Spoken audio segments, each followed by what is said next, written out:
자, 이것저것 관심을 가주세요. 왜? 아니다. 자, 보호의 원자 모형 얘기를 해보겠습니다.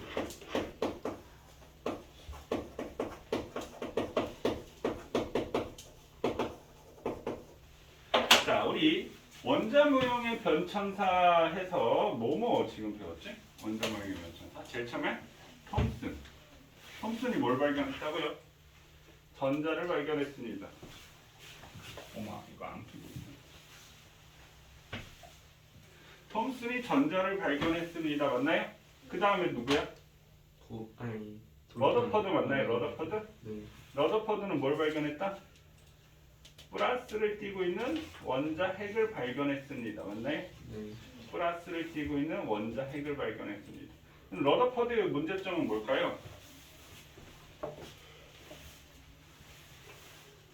러더퍼드의 문제점은 뭘까요? 러더퍼드가 이제 알파 입자 산란 실험이라는 걸 했지? 알파 입자 산란 실험. 러더퍼드의 문제점은 뭘까요? 정확하잖아요. 자, 플러스를 띠고 있는 원자핵이 있고 마이너스를 띠고 있는 전자가 있으면 얘네들이 뭐가 생겨? 인력이 생기지. 이거 맞다. 물리 시간에도 이거 배우지 않나? 여기까지 들어갔나? 지금 상대성 이론하나? 연력학 하고 있어. 네. 니네 연력학 한 내가 한 3주 전에 연력학 하는 걸로 봤는데. 또 하고 연력학 어렵지. 엄청 연력학 어려워. 아직 상대성 이론 안 했어. 그 상대성 이론이 끝나면 또 보호의 원자 모형하고 러더퍼드의 원자 모형 물리 시간에도 배울 거야. 그럼 그렇게 자세히 할 필요가 없나? 자, 또 거기에 배울 거야. 그러니까 사실 이 보호의 원자 모형 자체는 물리로 넘어갔어. 사실 화학 시간에 안 나와. 화학에는 지금 이게 빠졌어.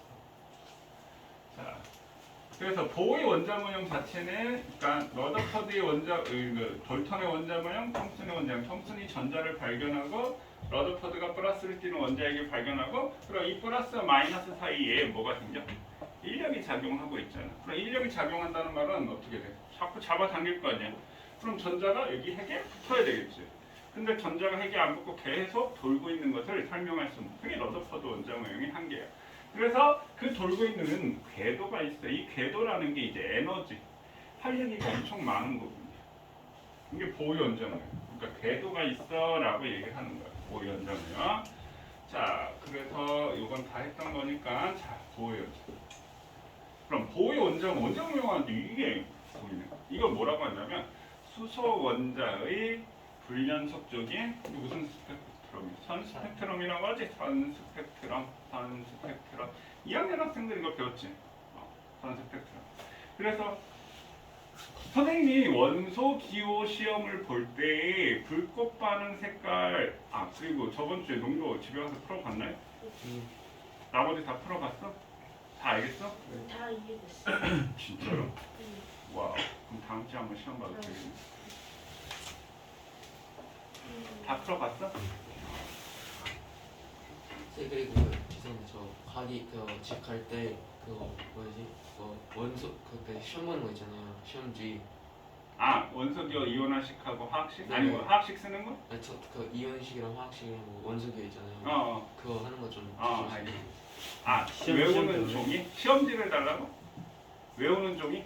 외우는 거? 네. 시행평가? 아니 그거 봤어요. 신경 봤어. 자, 그래서 원소 기호에서 불꽃 반응 색깔인데 불꽃 반응 색깔은 일부 금속 원소만 나타나는 거지? 일부 금속 원소만. 그다음에 불꽃 색깔이 비슷한 원소는 우리가 뭐라고 배워? 선 스펙트럼 분석을 통해서 알 수 있다. 그래서 선의 색깔, 선의 위치, 선의 개수 등이 달라서 원소마다 그게 다른 거야. 그럼 그게 왜 다른지 중학교 때는 안 배운다고. 이게 왜 다른지 이제 배우게 돼. 왜 다른지. 자, 수소 원자의 선수배 이건 수소야. 그리고 여기 나노메타 이렇게 나와 있지. 나노메타. 메타가 뭐야? 미터. 길이지 길이. 나노미터 길이야. 이걸 우리가 파장이라고 얘기합니다. 그럼 이 부분을 이해하기 위해서는 우리가 선생님이 파동부터 조금 설명을 해야지 이런 부분이 좀 이해될 것 같아요. 그래서 이걸 이해할 수 있게 파동부터 해가지고 파동이 중학교 1학년 때 배우나? 안 배웠. 1학년 2학기 파트에 나오지 않아? 파동 배우지 않았어. 이건 배웠어. 낮에 나오고 맞지? 1학년 2학기 파트에 나오지? 아, 파동이? 네.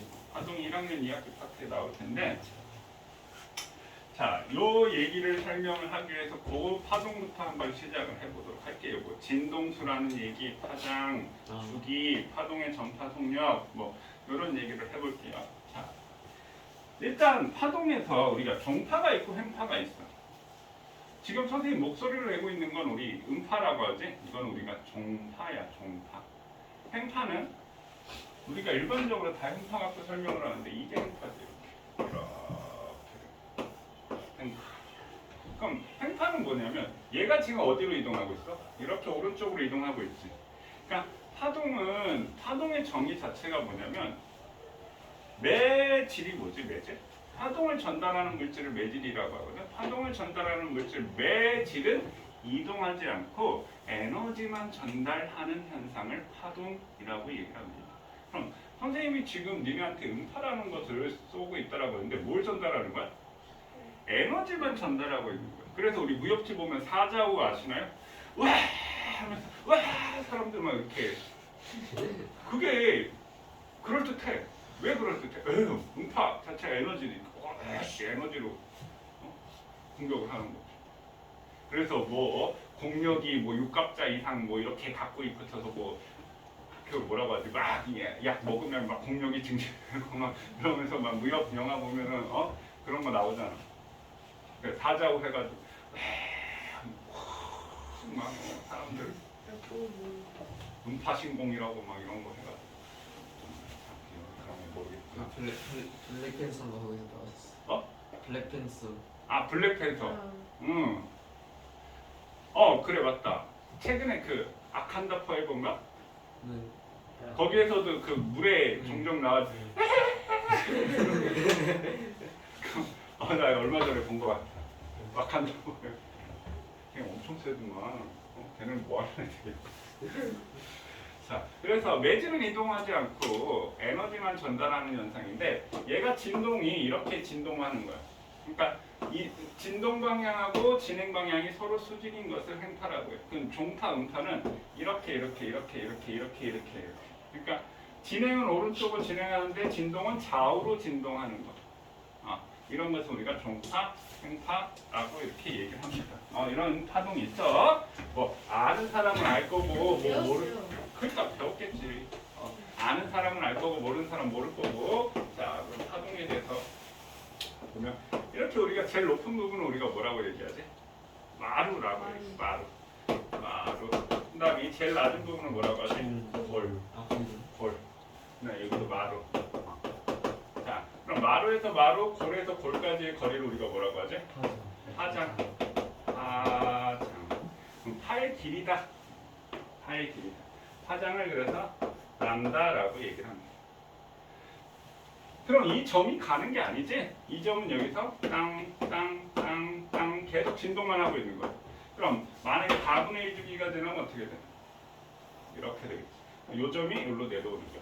그럼 4분의 2 주기가 지나면 어떻게 돼? 4분의 2 주기가 지나면 이렇게 되는 거야. 그러면 이 점이 다시 여기로 내려오는 거지. 4분의 3 주기가 되면 다시 올라가고 4분의 4 주기가 되면 대체자. 그러니까 이 모든 점들이 이렇게 위아래로 진동을 하고 있으면 횡파 이렇게 진행을 하는데 좌우로 진동하고 있으면 종파라고 얘기를 하는 거예요. 이렇게. 자, 그럼 이것을 우리가 마루에서 마루까지를 파장, 파의 길이라고 얘기를 합니다. 자, 그 다음에 또 뭐가 있냐면 진동수라는 말이 있어요. 진동수. 그러니까 이게 파의 길이 파장이야. 진동수. 진동수하고 주파수하고 똑같아. 우리 라디오 주파수 맞춰봐 이런 얘기하지. 그 진동수 맞춰라. 이 얘기. 그래서 진동수가 영어로 주파수가 프리퀀시. 그래서 F, 진동수 F라는 기호를 씁니다. 그럼 진동수의 정의는 진동한 횟수야. 진동한 횟수. 그럼 아까 선생님 이 점이 땅 이렇게 해도 여기 한 번 진동한 거거든. 그럼 시간이 오래되면 많이 진동할 거 아니야. 맞니? 시간이 적으면 조금 진동하겠지. 그러면 시간이 기준이 필요할 거 아니야. 얼마 동안 진동안 했을까? 1초. 1초. 우리 물리 시간의 기본단위 1초다, 초잖아. 1초 동안 진동했어. 그럼 예를 들어서 60Hz 하면 이게 무슨 뜻이야? 1초에 60번 진동에 이 얘기가 되는 거야. 60Hz. 그 다음에 우리 뭐 라디오 듣는 거 FM 보면 SBS 파워 FM 107.7 메가헤르츠 이렇게 나오지. 그럼 메가가 10의 6승이야. 그럼 107.7 곱하기 10의 6승번 진동하는 전파의 진동수를 수신하고 있다라는 얘기가 됩니다. 107.7 하면 10의 6승에다 107을 곱했으니까 10의 제곱이니까 10의 8승번 1초에 10의 8승번을 진동하는 것 자체도 상상이 안 가고 그걸 수신해서 우리가 소리를 듣고 있다는 것도 가끔씩 그런 거 생각해 보면 그러니까 멋모를 때는 그런가 보다 하는데 가끔씩 생각해 보면 소름 끼쳐. 이게 어떻게 가능하지? 8승만큼 진동하는 어. 거예요. 그러니까 가끔씩 그런 거 생각해 보면 근데 또 웃기는 게 우리가 물체를 보는 게 가시광선인데 이 가시광선이 그것도 보면 소름 끼치지. 그걸 하나하나 과학적으로 생각을 해요. 이제 선생님 조금 이따 얘기하겠지만 이 전자기파의 종류가 감마선, X선, 자외선, 가시광선, 저기에서 마이크로파 전파 있잖아. 그럼 그 중에서 가시광선만 우리 눈에 보이고 다른 건 안 보이는 것도 왜 그렇지? 그래서 가시광선이지. 그 가시광선은 간단해. 그냥 400에서 700 나노미터의 파장을 가진 요 전파만, 그러니까 사실상 이 가시광선 전파가, 그러니까 우리가 말하는 전파는 우리가 통신할 때 이렇게 하지만 이 전자기파만 보이는 거야. 그걸 가시광선이라고 얘기하는 것뿐이야. 그리고 감마선, X선, 엑스레이, 뼈 사진 뼈 통과 못하지. 뼈 통과 못하니까 찍히는 건데, 엑스레이 사진 찍고 마이크로파로 가끔씩 이렇게 보면, 우리 100년 전까지 말 타고, 상투 틀고 막, 100년에 해봤자 1920년 아니야. 가 쓰고 말 타고 그러고 다녔는데, 지금 100년이 지난 세상을 보면, 이게 이렇게 1920년대 가셨었어요? 뭐라고요? 1920년대 말을 탔어요? 당연하지. 미국에서는 자동차가 있긴 있어도 대중화가 되던 시절은 아니죠. 1920년대 일제강점기죠. 진짜요? 어허. 1945년대 1945년대 해방이 광복절 1945년에 50년이었어. 1950년 6.25 일어나고 1950년 6.25 일어나고 3년 동안 전쟁하고 3년 동안 6.25 전쟁이 일어나서 어떻게 되는 줄 알아? 어떻게 됐어? 우리나라 전국토의 70%가 불타고 있어서 산에 나무도 없고 그게 불과 70년 만에. 근데 나는 더 소름 끼치는 게 1900년대까지만 하더라도 아까 뭐 원자모형 얘기하는데 꿀랑 원자 구조 밝히고 있었던 건 100년 전인데 100년 만에 지금 뭐 핵에너지를 쓰고 우주를 날아다니고 나는 외계인이 있다고 외계인이 기술을 가르쳐줬다 이렇게 빨리 일어날 수가 없어. 그러니까 지금 우리가 우리 1900년도에서 2000년으로 이렇게 넘어오는 요 밀레니엄 시기 요때가 인류 역사상 가장 급변한 인류 역사상뿐만 아니라 지구 역사상을 빼서 인류 역사상 가장 급변한 시기가 아닐까? 한 불과 그 몇 천 년 동안에는 진짜 야만적으로 이러고 있다가 아니 100년 만에 날아다니고 초음속 막 다니고 이게 나는 이해가 안 돼. 이게 가능해? 1900년도 전까지 전부 다 소 타고 말 타고 있는데 불과 100년 사이에 누군가 이 기술을 가르쳐주지 않고서야 어떻게 메린 블랙이라는 영화 아니? 그게 사실은 다 외계인이었다는 거잖아. 내가 볼 때 아인슈타인도 사실 외계인이었고 테슬라도 외계인 그렇지 않을까? 내 개인적인 생각일 뿐입니다. 개인적인 생각이에요. 개인적인 생각. 아니 그런 거잖아. 이거 생각해보면 말이 안 되잖아. 테슬라가 사람 이름이에요? 너 역시 자동차 이름인 줄 알았지. 니콜라 테슬라. 전자기의 아버지 같은 사람. 테슬라 화학 받고 테슬라라는 제품을 글쎄, 그것까지는 나도 모르겠다. 테슬라 하면은 걔 그룹 걔 이름 뭐지? 또라이 같은 애? 그만 생각하는데 테슬라 사람이거든. 자, 진동수 1초 동안 진동하네. 나는 니네한테 되게 해주고 싶은 여러 가지 얘기들이 되게. 니네는 뭐가 원하는 게 뭐냐? 빨리 우와 이거 빨리 열심히 배워가지고 빨리 나는 이런 것도 좋지만 좀 폭넓게 좀 생각 좀 했으면 좋겠어. 그러니까 아무튼 열심히 해라. 자, 그 다음에 진동수가 있고 그 다음에 주기라는 말이 있어. 주기. 우리 이 주기라는 말은 많이 익숙하지. 언제 쓰지? 지구의 자전주기, 지구의 공전주기 이런 말 쓰지. 주기. 그럼 지구의 자전주기가 얼마야? 지구의 자전주기가 얼마야? 하루 24시간이지? 선생님 거기서 얘기한 건 시간이야. 주기는. 그러니까 주기 자전주기가 뭐야? 하루에 한 바퀴씩 돌아요. 하루에 제자리에 오는 한 번 왕복 또는 반복하는데 걸리는 시간이야. 시간. 주기는 시간. 시간이 영어로 뭐야? 타임이지. 주기 T. 우리 연력학에서 온도 쓸 때는 절대 온도 T 쓰지? 파정할 때는 주기 T, 라지 T. 주기 T. 얘는 한 번 왕복 또는 반복하는데 걸리는 시간을 주기라고 얘기합니다. 주기. 그럼 주기하고 진동수는 무슨 관계일까? 자, 그럼 한 번 진동한다는 말은 여기서 땅땅땅땅 이렇게 제자리에 오는데 걸리는 시간이 주기가 되는 거예요. 그 다음에 이걸 우리가 뭐라고 하죠? 이거? 진폭이라고 하지. 진폭. 그럼 선생님 여기가 진동하는 중심이라고 한다면 땅땅땅땅 이게 한 번 진동했다라는 얘기야. 중심에서 거기 왔다가 온 거니까. 그럼 주기가 길어. 시간이 오래 걸렸다는 얘기지. 주기가 짧아.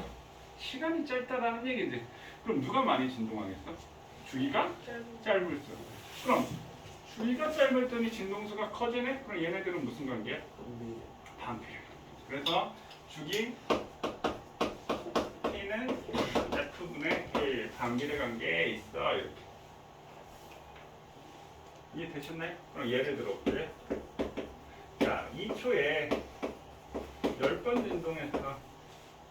그럼 진동수는 얼마니? 2초에 10번이 1초에 몇 번 진동했어? 5번 맞나요? 진동수의 단위는 우리 뭐야? 아까 메가헤르츠 이렇게 HZ지? 그럼 얘는 5헤르츠야. 5헤르츠. 야, 난 이거 F 쓴 거고 이거 5 쓴 건데 똑같다. 쓰고 보니까 똑같네.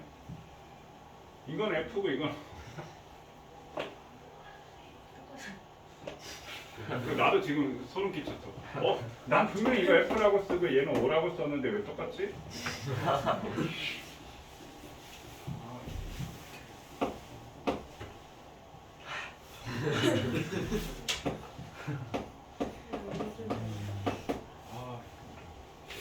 자, 그래서 진동수는 5Hz야. 그럼 주기는 얼마니? 1초에 5번 진동했어. 그럼 주기 T는 5분의 1초가 되는 거지. 5분의 1초. 5분의 1초. 0.2초가 되는 거야. 5분의 1초, 0.2초. 그래서 주기하고 진동수의 관계. 자, 그 다음에 파동의 전파 속력. 속력은 시간분의 거리지. 맞니? 속력은 시간분의 거리잖아. 그럼 여기 파동에서의 시간은 뭘까? 주기. 파동에서 거리는 뭘까? 파동. 맞네? 그럼 T는 뭐라고요? F분의 1이지. 여기다 갖다 대입하면 V는 F. 그래서 파동의 전파 속력 V는 T분의 람다 F 람다. 이게 파동의 전파 속력이야. 람다가 람다가 파장. 람다가 파장.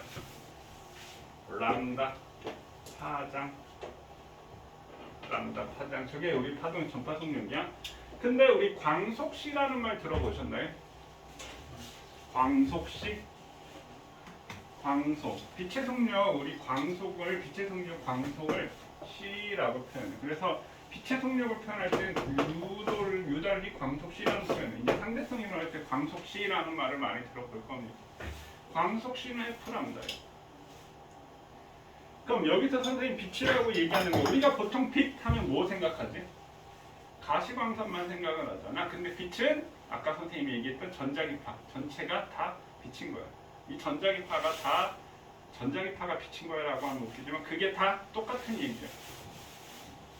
그러면 감마선, X선, 자외선, 가시광선, 적외선 이렇게 있는데 한번 찾아보고 이거 지워도 될까요? 이거 지워도 될까요?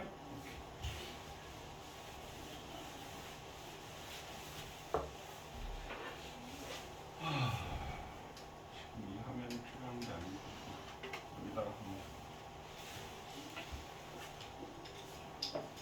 자, 지금 보호의 원자 모형 하기 위해서 지금 선생님 밑밥 깔고 있는 거지. 보호의 원자 모형을 이해하기 위해서 밑밥을 까는 겁니다. 자, 그럼 여기 밑에 전자기파라고 그냥 줄이면 빛이라고 얘기를 하는 거예요. 빛. 자, 그러면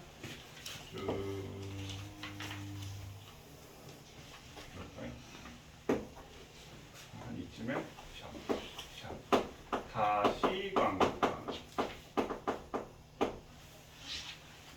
자, 가시광선이 여기 뭐가 있지? 다 알고 있어. 무지개색이 뭐니? 빨리 나오죠. 빨리 나오죠. 보남파 초노주빨. 빨주노주 파나무 거꾸로 하면 보남파 초노주빨이야. 보남파 초노주빨. 얘를 우리가 가시광선이라고 얘기합니다. 가시광선. 가능해. 시자가 무슨 시자? 보이는 선 이 말이야. 보이는 게 가능해 이 말이야. 보이는 게 가능해. 그러니까 우리는 빨주노초 파나만 빨주노초 파나무만 보이지 다른 건 안 보인다. 그러니까 사람이 시각이 어떻게 되냐면 원래 여기 각막이라는 것인데 각막이 눈 외부를 제일 감싸고 있는 그 각막이 투명하게 변했어. 그러면서 우리가 가시광선으로 물체를 볼 수 있게 된 거야. 그러니까 사실 우리가 가시광선을 이용해서 물체를 보나 박쥐가 초음파를 쏴가지고 물체를 박쥐도 볼 수 있는 거지? 어떻게 보는 거야? 초음파를 우악 사방으로 쏴. 그 다음에 사방으로 쏘면 반사돼서 오겠지.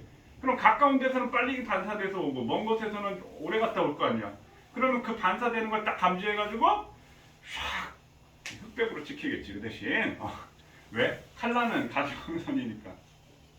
칼라는 가시광선이니까 칼라로는 못 보이지만 흑백으로 와 물체가 이렇게 딱 보이는 거야. 그러니까 동굴에서도 안 보이 빛도 없지만 어떻게 물체를 구별하고 이렇게 날아다닐 수 있는 거야. 그러니까 박쥐한테는 우리는 동굴에 들어가면 어떻게 돼? 아무것도 안 보이지 빛이 없으면. 근데 박쥐는 쫙 동굴이 어떻게 되는지 상황이 다 보이는 거야. 뭐가 바위가 있는지 종유석이 어디 튀어나오는지 석주가 있는지 이런 게 다 보이는 거야. 자, 그럼 빨간색을 우리가 뭐라 그래? 적색이라고 하나요? 그럼 빨간색 바깥쪽이니까 이쪽 우리가 뭐라고요? 적외선이라고 해요. 적외선. 자, 적외선 바깥쪽 우리가 뭐라고 하냐면 마이크로파라고 합니다. 마이크로파. 자, 마이크로파 바깥쪽이 뭐라고 하냐면 전파라고 합니다. 그러니까 이 전파 안에 라디오파, TV파, 초단파, 극초단파, 뭐 장파 막 엄청 많은 종류가 있는데 그냥 통칭해서 전파. 우리 전파 통신할 때 그 전파가 되는 거야. 자, 마이크로파는 우리 전자레인지에 쓰고 레이더 할 때도 마이크로파를 씁니다. 그럼 보라색을 다른 말로 뭐라고 하지? 자색이라고 얘기하지. 보라색 바깥쪽이니까 이쪽은 자외선이라고 얘기합니다. 자외선. 그럼 자외선 더 바깥쪽이 뭐가 있냐면 X선이 있고 여기에는 감마선이 있습니다. 감마선. X선, 감마선. 자, 이 순서는 알아두는 게 좋을 것 같아요. 쭉 순서대로 되어 있는 거. 그럼 어떻게 이게 나눠져 있냐면 일로 갈수록 파장이 길다. 그 다음에 일로 갈수록 파장, 이거 밑에다 써.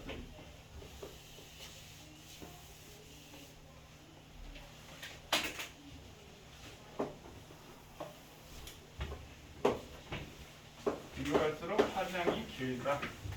일로 갈수록 파장이 짧다.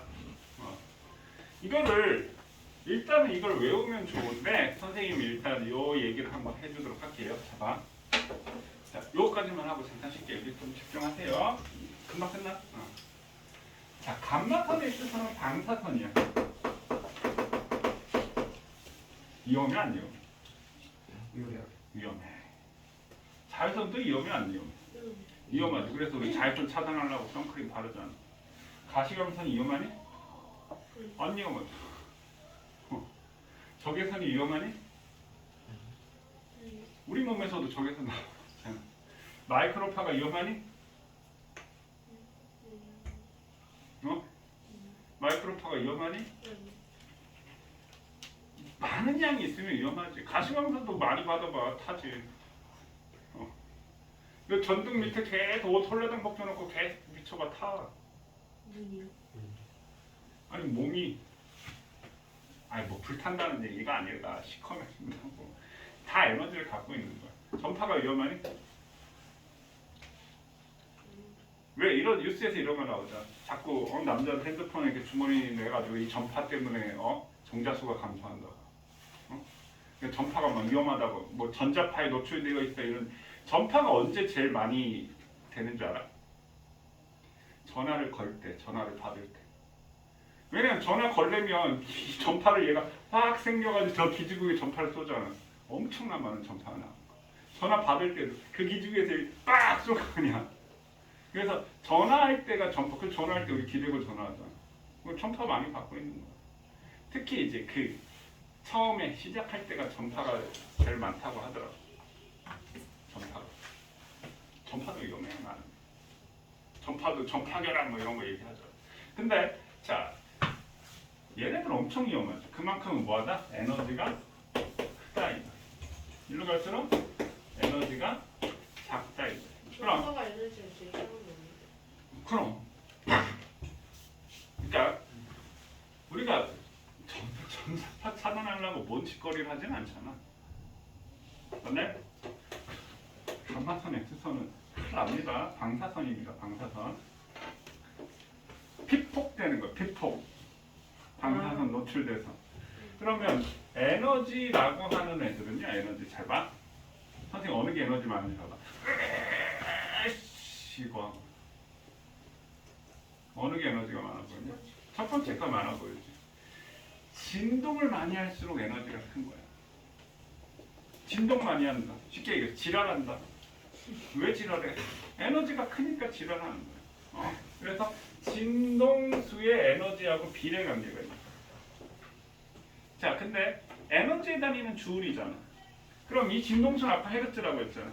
이 진동수의 단위 헤르츠를 주울로 바꿔주기 위한 상수가 있는데 그거 우리가 플랑크 상수라고 합니다. 플랑크 상수라고 그냥 상수는 그냥 상수 일정한 값이야. 진동수에서 플랑크 상수를 곱하면 주울 값으로 전환이 된다 이 말이야. 자, 선생님 광속시는 F람다라고 했는데 이거 한 가지만 더 할게요. 이 C가 콘스탄트 일정한 이런 의미가 있는데 왜 피층 광속시라고 하냐면 선생님 질문해요. 자, 적외선이 있고 전파가 있어. 누가 빠를까요? 저기서. 적외선이? 왜? 왜냐하면 에너지가 일로 갈수 에너지가 크니까? 그만큼 진동수. 그럼 보라색이 빠를까 빨간색이 빠를까? 그렇지. 일관성 있네. 그만큼 에너지가 크니까. 그러면 불을 딱 껐다 키면 보나파초빨, 보나파초 노즐빨 이렇게 보여? 그렇게 보여야 될 거 아니야. 네 논리에 따지면 보라색이 제일 먼저 도착하니까 보나파초 노즐빨 이렇게 보여. 이렇게 돌아다니면 보나파초 노즐빨, 보나파초 노즐빨 이렇게 보일 거 아니야. 근데 그 거의 차이가 안 나서 티가 안 나. 거의 차이가 안 나서? 아무튼 빠르면 걔가 그럼 어느 순간에도 그러면 이 색깔이 막 변해야 될 거 아니야. 선생님 얘기하고 싶은 건 네가 틀렸다는 얘기가 아니라 틀렸지. 선생님 얘기하고 싶은 건 얘네 속력이 모두 다 같다라는 얘기야. 그러니까 가끔 물어보면 전파가 제일 빠르다라고 하는 그러니까 통신에 쓰죠. 빛의 속력이 30만 km/s야. 들어봤지? 지구 7바퀴 돌아. 이런 얘기를 하는데 그때 무슨 빛을 얘기하는 걸까? 모든 걸 다 얘기하는 거야. 얘네 속력은 모두 다 똑같아요. 그래서 광속 C라고 얘기를 하는 거야.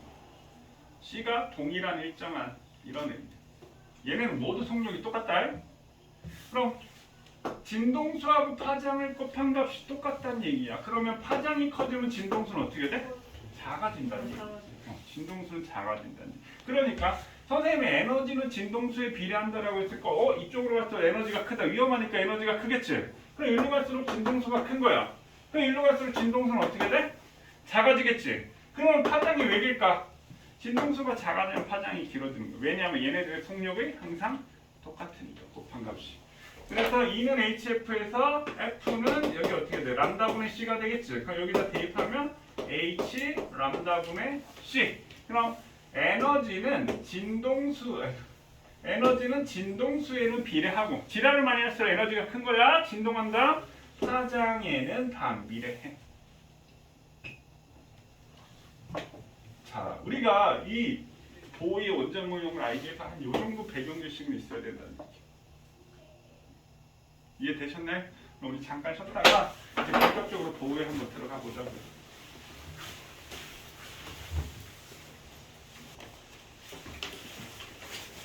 자, 그럼 본격적으로 한번 보도록 할게요.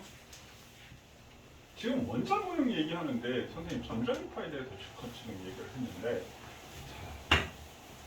일단 요 실험부터. 일단 얘 가시광선이야. 가시광선보다 에너지가 큰 게 자외선 X선 감마선이라는 거 알았고, 작은 게 이제 적외선 마이크로파 전파 쪽이라는 걸 알았어. 그럼 여기에 지금 팔로 파보, 그러니까 빨간색은 656 나노미터, 그러니까 파장이 656 나노미터야. 빨간색이 매울 필요 없고요. 녹색 480, 그러니까 700 나노미터에서 400 나노미터의 파장대를 우리가 가시광선 영역이라고 하는 거야. 그럼 700 나노미터 이상을 적외선이라고 얘기하는 거고, 400 나노미터보다 더 작은 이하값을 자외선이라고 그냥 얘기를 하는 거야. 그 파장에 따라서 지금 이제 우리 전자기파를 분류해 놓은 거야. 근데 보호가 수소기체를 여기다 집어넣고 전압을 걸어주었어. 그 말은 전압을 걸어줬다는 말은 에너지를 줬다는 얘기야. 그럼 에너지를 준 다음에 꺼버렸어. 전기를. 전압을 꺼버렸다는 얘기지. 딱 껐더니 이렇게 선수 스펙트럼이 나타났다는 얘기야. 그러면 이렇게 선수 스펙트럼이 나타난 4개 나타난 걸 가지고 보호가 수소 원자 모형을 정확하게 이론적으로 밝혀냈다는 얘기야. 수소 원자가 보이니? 그 보이지도 않는 그 수소 원자를 이거 갖고 정확하게 예측을 했다는 얘기야. 그래서 이 상태를 가지고 보호가 어떻게 예측을 했냐면요. 지금 여기 이제 우리가 보고 있는, 항상 우리가 알고 있는 원자 모형 그 얘기잖아. 그럼 여기 원자핵인데 수소라고 한다면 양성자 하나만 있는 거지. 그럼 자, 우리 사람이 살고 있는 집 앞, 니네 다 아파트 살지? 사람이 살고 있는 집 아파트는 한 층의 간격이 다 어떻게? 똑같지. 한 층의 간격이 높이가 다 똑같잖아. 근데 전자도 원자라는 집에 살고 있어. 그럼 전자가 살고 있는 집 원자는 이 한 층의 간격이 위로 올라갈수록 좁아진다라고 생각을 한 거예요. 저 간격이, 여기서 간격이 점점 어떻게 돼? 좁아지고 있지? 간격이 좁아져 있는 걸 갖고, 전자가 살고 있는 원자라는 곳에 또 원자도 한 층의 간격이 점점 좁아지는구나. 그럼 무슨 얘기냐? 자, 선생님 주기율표 외우라고 했는데 주기율표가 뭐라고 했어? 주기율표 어떻게 했어? 가로줄이 주기였지? 주기. 그 주기가 각 층이야. 그러면 선생님 선이상, 자, 여기가 첫 번째 껍질인데 그게 주기야. 사실 껍질이 주기야. 그럼 1주기, 2주기, 3주기, 4주기 이렇게 있는데, 얘를 갖다가 이렇게 지금 단편적으로 쭉 잘라놓은 거야. 그래서 이거를 갖다가 쭉 확대시켜놔서 이게 1층, 2층, 3층, 4층, 5층, 6층, 7층, 8층, 9층, 10층 무한대 이렇게 이제 층을 나누는데 각 층의 간격이 어떻게 되고 있어? 좁아지고 있지. 근데 보호는 여기서 뭘 얘기했냐면 껍질 얘기를 했는데, 여기서 스몰 n이라고 되어 있는 것은 사실 이게 주양자수야. 어려운 말 나오지? 그냥 1층이라고 편하게 생각하시면 돼요. 그럼 우리가 보호는 무슨 얘기를 했냐면 A, B, C, D, E, F, G, H, I, J 다음에 뭐지? 얘를 K 껍질이라고 하고 L, M, N, O, P, Q, R, S, T 이렇게 이름을 정한 거야. 껍질 이름이. 그걸 선생님 편의상 1층이라고 한 거고 그게 우리가 주양자수 값이 1이야. 그럼 주기율표상에 1주기 첫 번째 껍질 그게 다 같은 말이에요. 이제 차차 그 얘기들을 하게 될 거고요. KLMN 이렇게 있어. 그럼 이렇게 확대 있는데 수소는 원자번호 1번이니까 얘는 1주기 원소잖아. 그래서 수소의 전자가 여기에 있는 거야. 마이너스를 띄고 있는 전자가. 그럼 선생님 아까 얘한테 수소 기체를 넣고 뭐 했다라고 했어? 전압을 걸어주었다라고 얘기했었지. 전압을 걸어줬다라는 얘기가 무슨 말이야? 에너지를 줬다는 얘기지. 그럼 수소가 에너지를 주게 되니까 어떻게 돼? 확 전자가 올라가는 거야. 그러니까 원자 핵은 여기 있고 핵에서부터 쫙 멀어진다는 얘기지. 무슨 말인지 이해되시나요? 그러면 우리 여기 학원이 3층이잖아. 여기가 4층이잖아.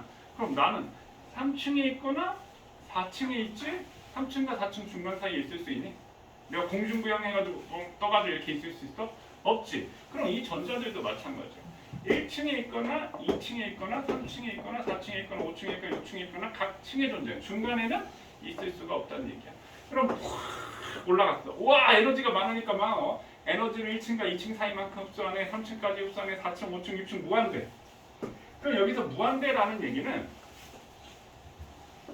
핵의 영향력 밖에 있어. 자유전자가 됐다는 얘기야. 아예 떨어져 나갔다는 얘기야. 전자가.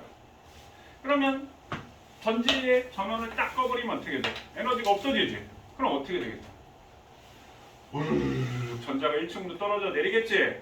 자 그럼 1층으로 떨어지게 되면 무한대에 있던 전자가 1층으로 그 밑에 1층 그럼 6에서 1, 5에서 1, 4에서 1, 3에서 1, 2에서 1층으로 떨어지고 그 다음에 또 2층으로 떨어지는 애들도 있겠지. 그 다음에 3층으로 떨어지는 애들도 있고 4층으로 떨어지는 다양한 전자들이 있을 거란 말이야.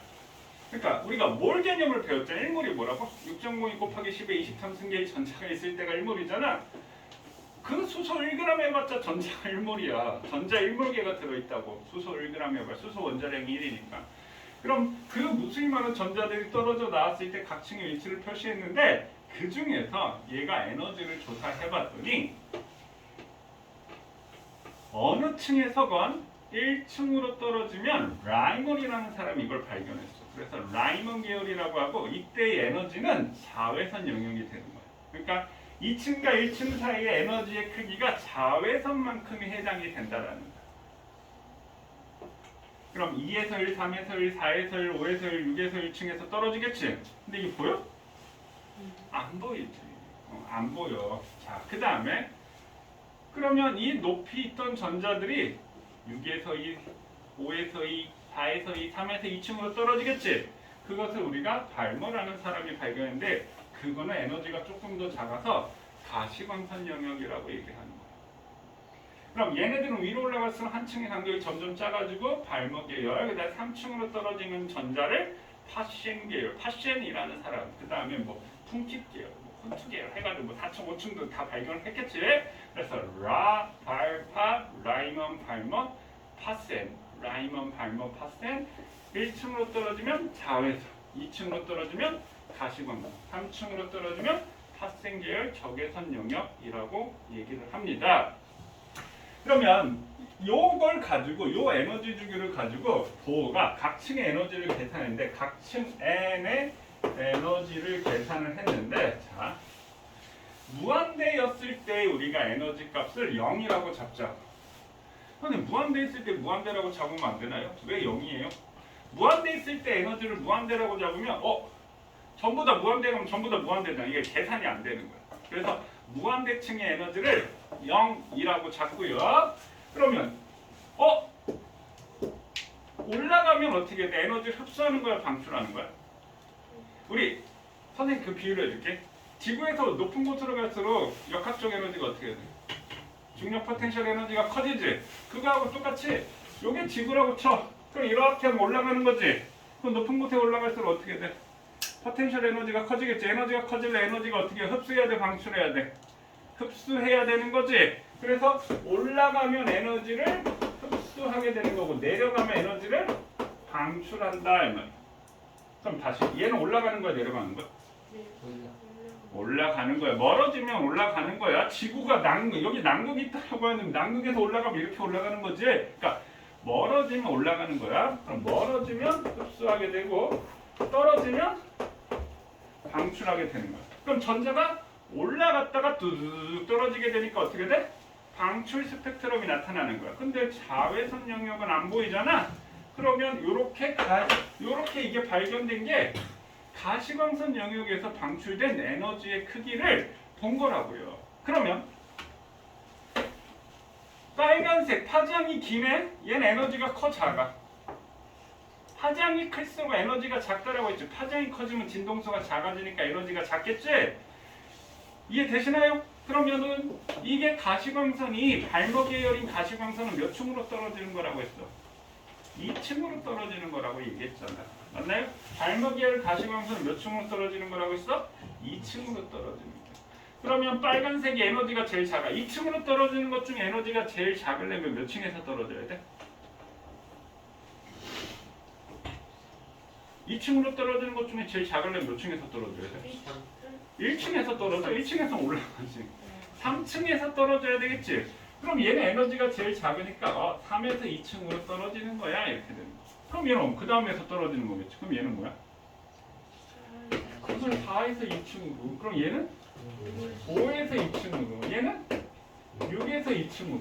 선생님 7층에서 2층은 왜 없어요? 7층에서 2층으로 떨어지는 애들도 있겠지. 근데 걔는 안 보여. 무슨 얘기일까?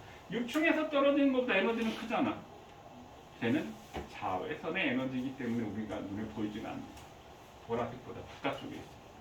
그래서 3에서 2, 4에서 2, 5에서 2, 6에서 2층으로 떨어지네? 근데 각 층의 간격이 어때? 점점 좁아지고 있지. 그래, 각 층의 간격이 점점. 요거는 몇 층에서 몇 층 사이가 되는 거야? 4에서 3층 사이의 간격이 될 거 아니야. 이거는 5에서 4층 사이의 간격이 될 거고 얘는 6에서 5층 사이의 간격이 되겠지. 무슨 말인지 이해되시나요? 그래서 보호가 각 층의 간격이 점점 좁아지네. 얘네들의 에너지 중위를 계산했더니 선생님 아까 무한대가 0이라고 했지. 흡수했는데 나 흡수했어. 나 알바에 가도 돈을 벌었어. 근데 나 없네 돈이. 왜 그럴까? 원래 내가 빚을 지고 있었던 거야. 그러니까 빚이 10,000원이야. 그 알바에서 10,000원 벌었어. 그럼 어떻게 돼? 10,000원 갚으면 내가 빵원이 되는 거지? 그러니까 이 각층의 에너지 자체가 마이너스인 거야. 그래서 마이너스 값을 붙이고요. 그러니까 0보다 작은 값이니까 마이너스지. 그래서 마이너스야. 그러니까 이건 그냥 방향성을 생각한 거지. 그 마이너스에 대해서는 크게 우리 물리에서도 플러스 마이너스가 뭐야? 반대라는 개념으로 쓰잖아. 그것도 이것도 그 방향성을 생각한 거야. 그러면 다른 말로 표현하면 핵의 영향력 안에 있어 이 말이야. 핵의 영향력 안에 있어. 자, 그래서 마이너스 n 제곱분의 1312 kJmol만큼의 에너지를 갖고 있더라. 그러면 요 K는 n이 얼마야? 1이지. 그럼 얘는 마이너스 1312 kJmol이 되는 거야. 그럼 여기는 2층은 2 대입하면 어떻게 돼? 2의 제곱분의 1312가 되겠지? 그럼 얘는 4분의 1312 여기는 9분의 1312만큼의 에너지를 갖고 있어. 그러니까 제곱에 비례해서 그러니까 얘는 일정한 값이잖아. 1312라는 일정한 값을 갖고 있지. 그러니까 얘가 1, 2, 3 집어넣을 때마다 제곱으로 감소하니까 점점 각층의 에너지 간격이 좁아지고 있다라고 이론적으로 보호가 밝혀냈다는 얘기. 그러니까 눈에 보이지 않는 원자의 세계를 이론적으로 규명을 해서 보호는 이 보호의 원자 모형을 갖고 노벨상 가져가. 그러니까 최고의 지구상 최고의 그 당시 과학자가 된 거지. 눈에 보이지 않는 원자를 과학적으로 명확하게 밝혀냈어. 그럼 수소 다음부터 헬륨은 전자가 몇 개 생겨? 2개, 3개, 4개, 5개 생겼지. 그럼 그 더 많은 전자가 떨어지게 되면 이 스펙트럼 모양이 어떻게 되겠어? 개수가 많아지고 복잡해지겠지. 그럼 그걸 갖고 이제 보호의 원자 이론에 따르려고 하니까 점점 설명할 수가 없는 거야. 보호의 한계는 수소만 설명을 할 수 있다는 거야. 다른 원자는 설명을 못해. 그래서 지금 우리가 원자 모형의 변천사 보면 톰슨, 러더퍼드, 그 다음에 보어까지 왔지. 보어가 원자 이론에 대해서 명확하게 개념을 제시한 사람이고 보호의 문제점은 수소만 설명을 할 수 있다라는 거. 그럼 현대 원자 모형을 오비탈이라고 하는데 그 오비탈 개념은 보호의 원자 모형을 토대로 해서 이제 보호의 제자들 뭐 하이젠베르그의 뭐 불확정성의 원리, 뭐 분자궤도 함수, 뭐 그다음에 뭐 파동함수, 뭐 여러 가지 이론들을 쫙 합쳐서 궤도가 없어야지만 설명할 수 있는 아이러니한 오비탈, 현대 원자 모형 오비탈에 대해서 나오게 되는 거예요. 그러니까 보호는 궤도가 있어야지만 설명이 돼. 그러니까 궤도가 없고 전자가 2개 이상 됐을 때 엄청나게 처음에 막 계산했겠죠. 야, 그럼 나트륨만 해도 11개인데 그 궤도를 다 일일이 그려내고 이론적으로 설명할 수가 없는 그게 보호의 한계가 돼요. 자, 조금 더 추가적으로 얘기를 하겠습니다. 그러면 지금 요 에너지를 우리가 A라고 하고 얘를 B라고 하고 요거를 C라고 얘기할게요. 그럼 C의 에너지는 A의 에너지와 B의 에너지의 합과 같다 이렇게 되겠지. 이해됐나요? 됐어요? 그러면 E는 아까 선생님 뭐라고 했지? 에너지는 진동수에 비례하고 파장에 반비례해. 여기서 이제 광속C가 되는 거고, 그럼 이 C는 뭐가 되는 거야? HFC는 HFA 더하기 HFB가 되는 거야. 그럼 플랑크 상수 다 지워주면 어떻게? FC는 FA 더하기 FB라는 관계가 성립하겠네. 그럼 람다 C는 람다 A 더하기 람다 B의 관계가 성립할까요? 얘는 성립이 안 되는 거. 왜? 파장에는 반비례하니까. 그럼 이렇게 해야지만 성립이 된다는. 이해됐니? 자, 그럼 선생님 지금 여기 A, B, C 에너지를 했는데 A와 B와 C의 에너지의 B는 얼마일까? 이렇게 한번 선생님 비교를 바로 해줄게요. 자, 한번 보세요. A의 에너지는 몇 층에서 몇 층까지라고요? A 에너지는 지금 몇 층에서 몇 층이냐? N은 2에서 1로 오는 거지. 맞니? 그 다음에 B의 에너지는 얼만큼이야? N이 3에서 2층으로 떨어지는 거지. 선생님 그럼 각 층의 에너지는 뭐라고 했어? 마이너스 N제곱분의 1312 kJ 뭐 1몰당 1312 에너지가 필요하다 이런 얘기인데 1312라는 말은 일정한 값이니까 우리가 B를 구하는 거에서 1312가 필요하진 않아. 얘는 일정하니까 선생님 그냥 K라고 치환을 할게요. 그러면 2층과 1층 사이의 에너지를 구해라 라고 하면 얘에서 얘 빼주면 되는 거지? 우리 간격만 구하면 되는 거니까. 그러면 2층의 에너지는 선생님 얼마라고 했어? 얘 K로 치환하면 4분의 K 맞나요? 그럼 얘는 2층의 에너지는 4분의 K 마이너스 얼마가 돼? 여기 다 마이너스 4분의 K지? 빼기 플러스 K가 된다 맞나요? 1분의 K 맞니? 그러면 요게 이거 마이너스지? 그럼 플러스가 되니까 4분의 3K의 에너지를 갖고 있네. 여기 이해되셨나요? 아니면 여기가 0이니까 얘에서 얘 빼줘도 이 간격만 따지면 되는 거니까 요거 이해됐니 이제야? 핸드폰 안 치워! 올려놔 빨리. 이해됐습니까? 그 다음에 얘는 마이너스 9분의 K 빼기 마이너스 4분의 K 맞나요? 오케이?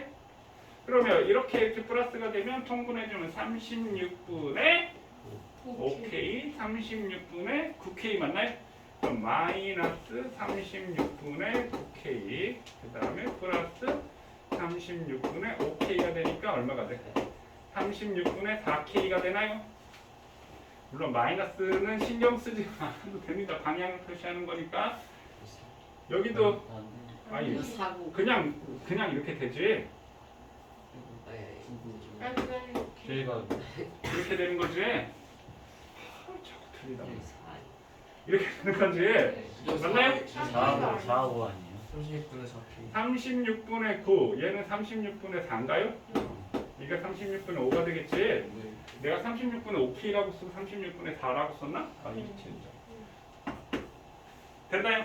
그럼 얘는 얼마가 돼? 36분의 27K 맞나요? 그러면 A와 B의 에너지의 크기는 얼마가 된다? 27대 5가 되는 거. 그럼 C는 얼마가 돼? 32가 되겠지. 그럼 27대 5대 32의 에너지의 B가 된다 이 말이에요. 지금 요거 이해되셨나요?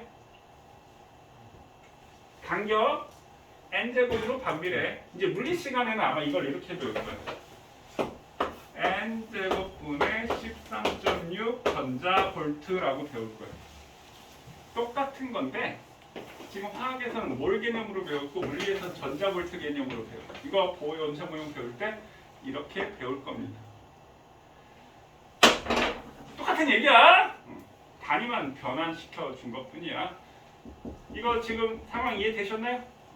그래서 올라가면 흡수, 내려가면 방출하는데 그럼 보호 원자 모형 이걸 가지고 원자의 모형, 원자의 구조를 이렇게 밝혀내게 되었다라는 겁니다. 오케이? 자, 그러면 여기 한번 보자. 자, 각층에 이렇게 있어. 그럼 A는 어떻게 돼? 떨어졌지. 그러니까 떨어지면 무조건 방출이야. 그런데 2층과 2층 사이를 거치니까 이게 무슨 계열? 라이먼 계열 자외선 방출이 되는 거야.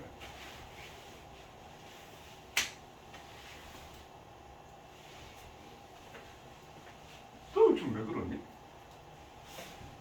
뭐에 정신 팔고 집중을 못하고 왜 그러고 있어?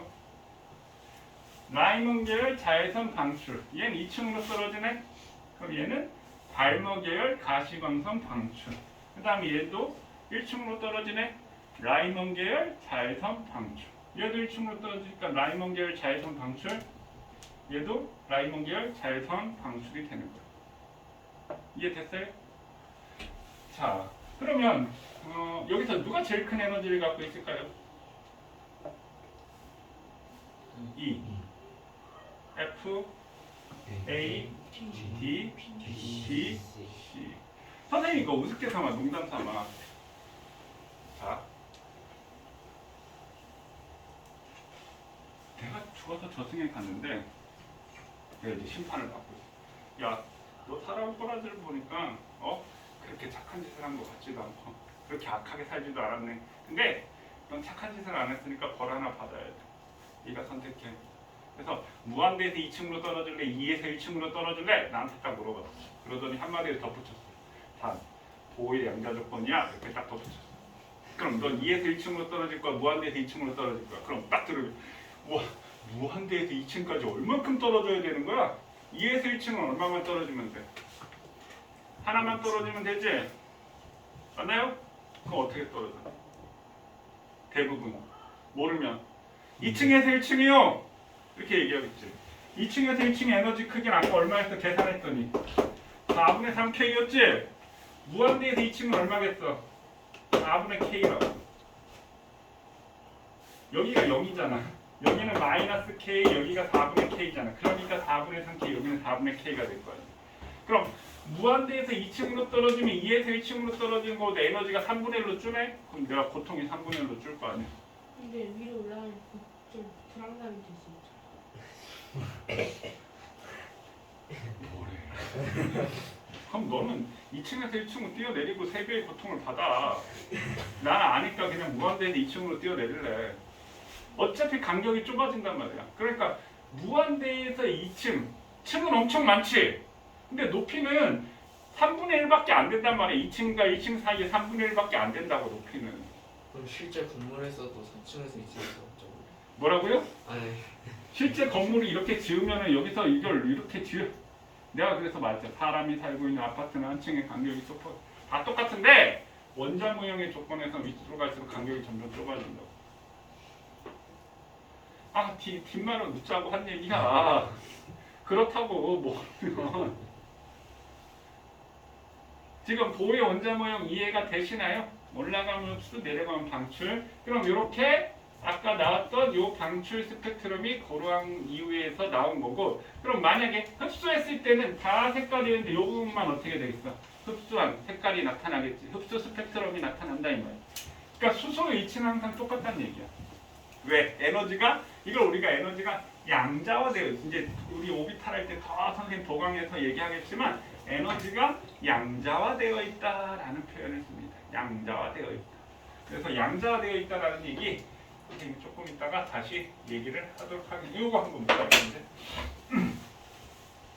자, 그러면 얘는 1층으로 떨어지네. 요 세 개는 맞나요? 그럼 무슨 계열? 라발파니까 라이먼 계열. 맞네? 그럼 기억은 라이먼 계열 중에 에너지가 얘 셋 중에 에너지가 제일 커. 그럼 라이먼 계열은 자외선이잖아. 그럼 에너지가 크려면 어떻게 해야 돼? 기억은 A가 기억이 된다라는 거 이해되시나요? 파장이 제일 짧은 A. 그 다음에 얘네들은 2층으로 떨어지니까 전부 다 가시광선일 거야. 그러면 니은은 뭐에 해당이 되겠어? 두 번째로 크니까 어떻게 2에 해당이 되겠지? 2. 그 다음에 여기서는 발모 계열 적외선 영역이야. 그럼 얘가 에너지가 제일 작네 디귿이. 그러면 파장이 제일 길어야 되니까 I가 된다. 이해되셨나요? 자, 그 다음에 여기 남색, 녹색, 빨간색 이렇게 했는데 빨간색이 뭐야? 일로 갈수록 파장이 기니까 이게 C, 녹색이 B, 남색이 A가 되겠네. 보의 원자 모형 이해되셨나요? 자, 그러면 우리 문제 잠깐 한번 보고 오비탈 선생님 얘기를 해주도록 할게요. 자, 우리 교재 한번 볼게요. 니네 수업하면 왜 이렇게 시간이 오래 걸리는 느낌이지? 자, 그래 선생님 지금 156쪽 얘기를 했고요. 자, 그 다음에 157쪽 제일 밑에 그림 한번 보면은 올라가면 흡수, 내려가면 방출 그림 보이시나요? 여기 선 스펙트럼 이렇게 있고 흡수 스펙트럼하고 방출 스펙트럼 차이 보이지? 그림? 자, 그 다음에 158쪽에 선생님 여러 가지 이렇게 얘기를 했는데 여기 있는 거 말고 그냥 선생님이 알려준 대로 알고 계셔도 됩니다. 넘어가고 이거 파장으로 바꿔서 계산하는 거거든. 그 다음에 159쪽에 전자기파 방출 이렇게 얘기를 했는데 여기에 뭐 들뜬 상태라는 말이 나오는데 이 들뜬 상태 얘기를 잠시 얘기해주면 수소는 원자번호 1번이니까 수소의 전자가 몇 층에 있어야 돼? 1층에 있어야 되지. 그럼 이 전자가 2층, 3층, 4층, 5층, 6층으로 올라가 있는 상태를 들뜬 상태, 불안정한 상태를 얘기를 하고 바닥 상태를 영어로 그라운드 스테이트라고 얘기하는데 이때가 안정한 상태. 1층에 수소는 자기가 있을 때 딱 있는 게 안정한 상태.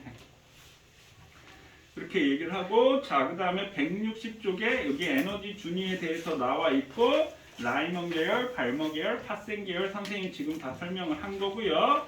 자, 그 다음에 이제 오비탈에 선생님 아까 뭐 하이젠베르그의 불확정성의 원리 뭐 이런 얘기 나오는데 슈레딩거의 파동 방정식 뭐 여기 나오는데 요거는 선생님 요거 보의 원자 모형 조금 더 보고 나서 문제만 보고 나서 여기 오비탈에 대해서 설명을 할게요. 일단 160쪽에 1, 2, 3, 4, 5번 한번 풀어보세요. 160쪽에 1, 2, 3, 4, 5번 하고 오비탈에 대해서 선생님 설명한다. 160쪽이 아니라 그치? 이 다른가? 168쪽이네 얘는. 168쪽 맞는데? 168쪽 1, 2, 3, 4, 5번만 한번 풀어보세요. 자, 168쪽 1번에 가르가 무슨 모형이지? 러더포드 플러스 원자핵 있잖아. 나는 뭔가요? 이게 오비탈이에요. 이게 오비탈. 다가 뭔가요? 돌. 라가 뭔가요? 궤도 모형. 이거 궤도 보. 마가 뭔가요? 톰슨. 그럼 어떻게 돼? 다, 마, 가, 라, 나. 오케이? 다마 가라나. 그러니까 나가 이렇게 푸르스름하게 되어 있는 원자핵 말고 푸르스름하게 되어 있는 게 전자가 존재할 확률이 90% 이상인 것을 계산해서 점을 그냥 찍어 놓은 거예요. 전자 구름 모형이라고 합니다. 이제 오비탈 할 겁니다. 자, 그럼 2번 원자 모형 가에서 만중 다음에 해당하는 설명. 알파 입자 산란 실험. 결과를 설명할 수 있지만 이 모형으로 원자의 안정성을 설명할 수 없었다. 지금 러더퍼드의 한계가 뭐라고요? 계속 돌고 있는 거니까 수소 원자를 설명할 수 없었던 거야. 그러니까 러더퍼드가 되는 거니까 뭐가 돼? 가가 되겠지. 가. 그 다음에 보의 수소 원자 모형에 대해 옳은 것을 고르시오. 전자의 껍질 에너지 준위는 불연속 쪽이다. 띄엄띄엄 있지? 쫙 이렇게 있는 게 아니라. 맞고요. 전자는 특정한 에너지 준위의 궤도를 원운동한다. 맞지? 특정한 궤도. 우리가 3층에 있거나 4층에 있어야 돼. 그 중간 사이에 있을 수 없어. 전자가 가장 낮은 상태에 있을 때 가장 안정하면 이를 바닥 상태라고 한다. 맞지? 에너지가 높을수록 안정해, 작을수록 안정해. 작을수록 안정한 거야. 에너지 많아봤자 어떻게 돼? 막 미친듯이 돌아다니겠지. 그 다음에 불연속적인 선 스펙트럼은 전자의 궤도가 원형뿐만 아니라 타원형 등 다양한 궤도가 존재함을 의미한다.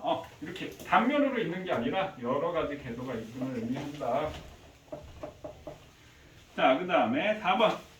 바닥 상태 뭐야? 나. 그럼 나에서 가가 됐으면 어떻게 돼? 올라갔지? 흡수. 에너지. 흡수. 자, 그 다음에 5번. 2원에서 2파이브 중 바닥 상태 에너지 준위에 해당하는 걸 쓰세요. 2원. 1층에 있어야 되겠지? 그 다음에 A, B, C, D 중 방출하는 빛이 파장이 가장 짧은 거. 파장이 짧다라는 말은 진동수가 크다. 에너지가 크다라는 얘기지. 에너지가 제일 큰 거 찾아라는 얘기야. 그러니까 B가 되겠지. 이해됐니? 이해됐어요? 파장이 짧다라는 말은 진동수가 크다는 얘기예요. 왜? 진동수 곱하기 파장값은 항상 일정하니까. 속력이 일정해서. 이해됐습니까? 자, 가시광선을 방출하는 거. 가시광선은 몇 층으로 떨어져야 된다고? 2층으로 떨어져야 돼. 그러니까 뭐에 해당이 돼? CD가 되는 거지. 됐니? 자, 그럼 오비탈. 선생님 간단하게 다음 오비탈 어떤 걸 할 건지 보여주고 끝내도록 할게요.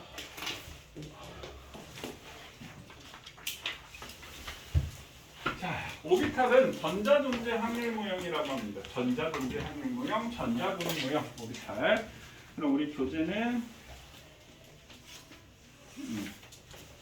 자, 161쪽 얘기를 할 건데, 자, 보의 원자 모형 자체는 뭐만 설명이 된다고? 수소만. 헬륨, 리튬, 베릴륨 원자 번호가 커질수록 더 많은 전자가 있는 것을 설명하려고 하니까 이제 설명을 할 수가 없었던 거야. 그래서 거기에 이제 역사적 개념, 뭐 불확정성의 원리 그냥 한번 읽어보세요. 그냥 한번 읽어보시고요. 그래서 우리가 오비탈이라는 개념을 얘기를 하려고 하는데, 오비탈. 자, 전자 구름 모형이라고 얘기를 했습니다. 그럼 여기 한번 그림이 있네. 뭔가 더 간단해진 느낌이지 않나요? 그러니까 여기에 원자 핵은 있는 거야. 그냥 안 그려놓은 것뿐이야. 선이상 안 그려놓은 것뿐이야. 자, 그러면 지금 뭐 하이젠버그의 불확정성의 원리, 뭐 파동 궤도 함수, 분자 궤도 함수, 그 다음에 슈레딩거의 파동 방정식, 뭐 여러 가지 수학적 이론들을 토대로 해서 전자가 이게 특정 위치에 있는 거는 맞지만 궤도에 있어서 이게 계속 그렇게 있는 것은 아니야. 그래서 이제 이거 어떻게 되는 거지? 그 이론들을 다 합쳐. 그래서 전자가 존재할 확률이 자, 전자가 존재할 확률이 90% 이상인 곳을 점을 찍어 놓은 거야. 전자가 존재할 확률, 그러니까 다 계산해서 약속한 게 아니고요. 그러니까 원자핵이 하나 있었을 때, 자, 이게 이제 수소 원자의 오비탈, 1s 오비탈이라고 얘기하는데, 원자핵이 하나 있었을 때 수소 원자가 이 원자핵 주변의 위치에 따라서 전자가 존재할 확률 90% 이상을 점을 찍어 놓은 거예요. 컴퓨터를 계산하고. 그렇습니다. 그래서 이거를 좀 더 매끄럽게 표현한 게 이 그림이에요. 이제 3차원이지. X축, Y축, Z축상으로 골고루 다 퍼져 있는 거예요. 이렇게. 단면으로 있는 것이. 그러면 선생님 질문. 여기는 전자가 있겠어, 없겠어? 전자가 있을 수도 있고 없을 수도 있어. 근데 우리가 확실하게 알 수 있는 건 뭐라고? 90%가 안 돼. 여기는 점이 안 찍혀 있습니다. 그러니까 있다 없다 확신할 수는 없어. 확실히 알 수 있는 건 전자가 존재할 확률이 90%가 안 돼. 오케이? 전자가 존재할 확률이 90%가 안 돼. 선생님이 주기율표 20번까지 외우라고 했지. 이제부터 그걸 갖다 착착착착 맞춰 갈 거예요. 자, 이제 배울 내용 보여줄게요. 이게 우리가 S-오비탈이라고 하는데, S-오비탈 이게 구형이야. 선생님 다음 시간에 자세히 설명할 거고요. 자, 그래서 1s-오비탈, 2s-오비탈, 3s-오비탈인데 쉽게 얘기하면 1층의 s-오비탈, 그러니까 1주기 s-오비탈, 2주기 s-오비탈, 3주기 s-오비탈이라는 뜻이고요. 그 다음에 이건 p-오비탈이에요. 이걸 R형이라고 합니다. R형. R형 모양처럼 생겼지? R형형. 자, 그 다음 이건 d 오비탈. 우리 안 배울 거야. 안 배워. d 오비탈, f 오비탈. 그래서 오비탈의 종류가 s, p, d, f 등 그 관계 이제 계속 대상 중이야. 지금 발견된 원소에 맞춰서. 애기들이 신기하게 생겼어. 오, 모형 신기하지? 애기들이 이거 뚝뚝 빠는 거죠. 적었지? 자, 오비탈의 선생님 이걸 보여주는 이유는 오비탈의 모양과 크기와 방향 등이 다양하다. 이게 누가 약속한 거야? 컴퓨터가 계산을 해서 전자가 존재할 확률이 90% 이상인 곳을 점을 찍어놓은 거야. 그럼 이제 다음 시간 자세히 한다고 해서 이 D, F는 안 배워? S 오비탈은 구형 한 종류만 있고 P 오비탈은 어떻게 됐어? 세 종류가 있고 D 오비탈은 5종류가 있지. F 오비탈은 몇 종류가 있어? S 오비탈, S, P, D, F로 가는데 S 오비탈 하나, P 오비탈 3개, D 오비탈 5개, F 오비탈 몇 개가 있어? 7개가 있겠지. 1, 3, 5, 7로 나가겠구나 이렇게 되겠지. 그러한 주기율표에 대해서 이렇게 오비탈의 전자 배치로 인해서 체계적인 내용들을 배우게 될 거예요. 그래서 양자수, 이 양자수는 이제 주양자수, 부양자수, 방위양자수, 자기양자수, 스핀양자수에서 4개의 양자수를 배울 거고요. 이 양자화되어 있다는 개념이 아까 선생님 양자화 이 얘기를 했는데 모든 전자의 에너지 크기가 모두 다 다르다라고 하는 것이 양자화되어 있다는 개념이에요. 쉽게 얘기해서 나트륨 11번 있으면 나트륨 1몰 있으면 어떻게 돼? 나트륨 원자량이 23이니까 나트륨 23g 있다라고 한다면 전자가 11몰의 전자가 있어. 그러면 그 11몰의 전자의 에너지 크기가 모두 다 다르게 결정되는 것이 양자화되어 있다는 개념이고 그 주양자수, 방위양자수, 자기양자수, 스핀양자수 4개의 양자수에 의해서 전자의 에너지 크기가 모두 다 다르게 되는 것. 그거에 대해서 얘기할 거고요. 그 다음에 여기는 1S하고 2S인데 크기만 달라지는 걸 보여주는 거고 선생님이 여기 이렇게 전자 배치까지 쭉 얘기를 할 거예요. 그래서 주기율표 20번까지 외우는 데 있어서 전자 배치 착착착착 외울 건 없어. 규칙에 맞춰서 딱딱딱딱 여기 맞아 떨어져. 그래서 이제 다음 시간에 뭐 나트륨 하면 1S2, 2S2, 2S6, 3S1 이게 나트륨이에요. 선생님 그게 무슨 말이에요? 이렇게 하지? 다음 시간 되면 너네도 다 알겠다. 저는 모를 것 같은데요? 아니야. 다 알게 돼. 그 대신 조건이 주기율표 1번부터 20번까지 순서대로 다 암기하고 계셔야 됩니다. 외울 수 있어야 돼요. 줄 맞춰서. 자, 그래서 다음 주에 선생님 여기 오비탈에 대한 오비탈부터 해서 오비탈의 전자 배치까지 딱 하면 이제 그 다음 시간에 주기율표하고 그 다음 주기율표 다음에 하면 2단원도 끝나게 될 겁니다. 오비탈의 전자 배치를 잘 해내야지 2, 3단원이 쭉 연결이 되는 부분이에요. 되셨나요? 오늘 한 것 중에 혹시 질문 있나요? 눈빛이 질문하면 늦게 가는데 뭐 이런 전부 다 그런 표정을. 자, 날씨 좋은데 공부도 열심히 해야 되지만 살짝 그것도 좀 보면서 열심히 해. 수고하셨습니다.